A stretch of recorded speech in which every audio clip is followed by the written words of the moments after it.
தென்மதுரை வீரனுக்கு என்னுடைய மாமனுக்கு தேக்குமர தேகமடி அம்மாயம்மா.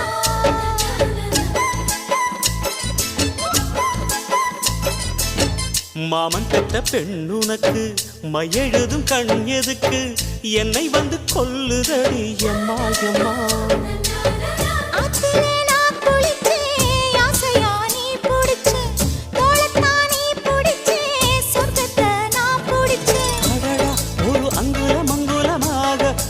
ஆசையில் முத்தங்கள் போட அதை என்னென்ன சொல்லுவேன் எப்படி சொல்லுவேன் நானே.